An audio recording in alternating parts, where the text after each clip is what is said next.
Today we are starting applications of the derivative, and the first one we're going to talk about is extrema on a closed interval. And so what extrema is basically maximum and minimum points. We've talked about the fact that we're going to be able to find them eventually, and now is finally that time. And so the definition of extrema is we're going to let f be defined on some interval I, and it's containing this is an x value c. F of c, the y value when you plug in c, is a minimum of f on the interval I if f of c is less than or equal to all f of x for all x in the interval. Meaning, so this y value is the smallest y value in the area. Okay, maybe not overall, but in the area. And f of c is a maximum of f on I if f of c is greater than or equal to all the rest of the y values in the interval as well. And so I get this little piece like this where the y value is the biggest. Okay, so the minimum and the maximum value of a function on an interval are what we call the extreme values, or we say extrema for like multiple, meaning we want to find both the min and the maximum of the function on an interval. So that's just some vocabulary. So we're going to start with the extreme value theorem. So the extreme value theorem says that if f is continuous on a closed interval from a to b, meaning right now, well, we're going to take a step back here in a second, but right now what we're going to do first is try to find the minimum and maximum values in a specific closed interval. So not the entire number line, but just a little piece of the graph. Okay, so that's what we're looking at here. So if f is continuous on this closed interval, so it's just between two different x values, then f has both a minimum and a maximum on the interval. So a lot of times when we're solving problems, we like to have a closed interval because we're guaranteed a min and a max in a closed interval. We'll talk more about this in a minute. So we're going to take a step back and just look at a graph for right now. So we're going to look at the graph of f, which is x cubed minus 3x squared. So at the point 0, 0 here, you can see this is what we call a relative maximum. Okay, it's not the highest point because I have points way up here, and in fact it doesn't have an absolute. Absolute means the absolute largest point in the entire graph. In this sense, this goes up higher and higher and higher and higher. It doesn't have an absolute max, but this 0, 0 here is a relative max, meaning it's the biggest point in this particular area. Okay, it's the top of a roller coaster, right? And so now I can also see that this 2, -4 down here, while not the lowest value overall, right, I don't have an absolute minimum because that would be the very lowest point. Now if this was quadratic and this piece wasn't here and it went up, then this wouldn't be the absolute lowest point, meaning the absolute minimum. But this is the relative minimum because I obviously have y values that are smaller, that are way down here, and they keep falling down and down. So this one doesn't have an absolute minimum, but it does have a relative minimum, the bottom of this valley here. So at 2, -4. So I want us to just demonstrate here for a second. I want to investigate what is the value of f prime of x at x equals 0 and x equals 2. So let's find f prime first. We could just use our power rule here, which is 3x squared minus 6x. So if I plug in 0, f prime of 0, right, I'm just exploring this point here first, is 0 minus 0, which is 0. And f prime of 2 is also, let's see, I put that in, I get 3 times 4 minus 6 times 2, which gives me 0 as well.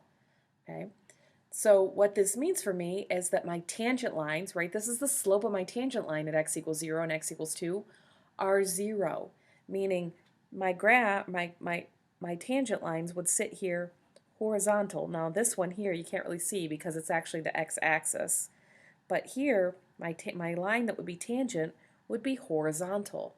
So what I'm trying to point out here is that when I get these hills and valleys, then at those places my tangent line is horizontal. So this is going to help us.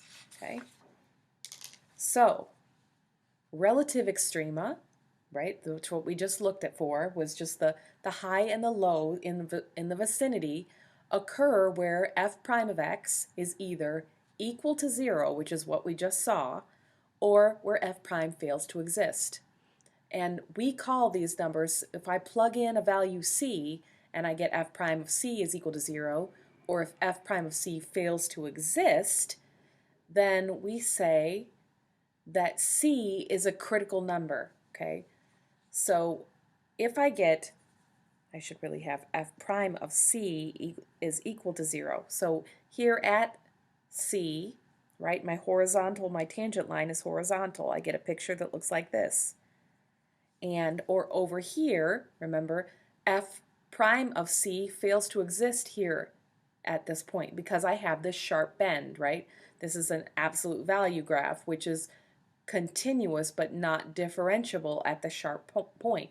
But it's still, obviously in both of these cases, I have a relative, at least relative, maybe absolute, depending on the rest of the graph, maximum point here and here.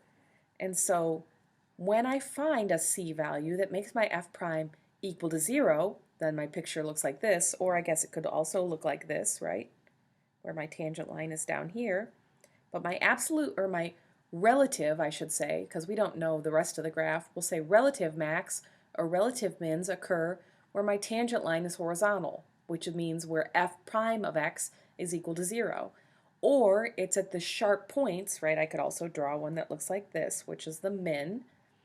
And these are places where the derivative fails to exist. So if I'm trying to find the highest and the lowest points on my graph, then I find where the first derivative is either equal to 0 or where the first derivative is equal, well, not that it's equal to anything, that it fails to exist. Okay? So any value c that makes that happen, if f prime of c is equal to 0 or if f prime of c fails to exist, then we call c a critical number of f. Okay. So I've talked about this already, but I wanted to formally just define it. I've thrown around these terms and sort of explained them. But the absolute extrema is the highest or lowest value in either an interval, if I'm just looking at a snapshot, or on the entire number line. Now every thing, if I have a closed interval, then I always have an absolute max and an absolute min because I'm only looking at a snapshot of my graph. If I'm looking on the entire number line, not every function has an absolute max or min. We're going to look at that in a second. Relative extrema means it's the highest or lowest value in the local area. Now, oftentimes when we get to the first derivative, we talk about things just being relative extrema until we're certain that it's the absolute extrema. All right, so we're going to go back to our snapshot. Okay, so we're going to start out with finding extreme values in a closed interval, meaning not on the entire number line, just in between a specific x to different x values. Okay, so what we do first is we find the critical numbers of f in AB, meaning I'm going to find all the places where my f prime is either equal to 0 or my f prime does not exist. Then we're going to take those critical numbers, those values that make my derivative 0 or make it undefined, and we're going to plug them into f and see what we get out for y values. Then we're going to take the endpoints a and b and plug them into f, okay? And we're going to see what y values we have. And then my last piece is then, once I do that and I have the list of all my y values, the critical number with the smallest y value is a minimum, and the biggest one is the maximum. Okay, so we saw that the highs and lows, right, these come at places where my derivative is equal to 0. But we evaluated the endpoint because my high and low could come on the endpoint just about the way I cut the graph, right?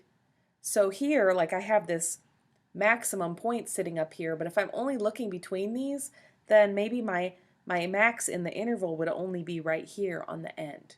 So we check the endpoints because it might just be the way we cut the graph that my minimum or my max values come on the ends of my interval. Okay, so let's look at this example here. So we're going to find the extrema, meaning I'm going to find the relative min and max, or actually in a closed interval I'm guaranteed a min and a max, okay, because my endpoints are included. So since I'm just looking at a snapshot of my graph, I'm going to find the absolute extrema in this case. So f of x is 3x to the fourth minus 4x cubed. All right, so my instructions tell me to first find the critical numbers of f in AB, which means I need to find f prime. So I have f prime of x, which is equal to, so I'm just going to use my power rule here. I have 12x cubed minus 12x squared.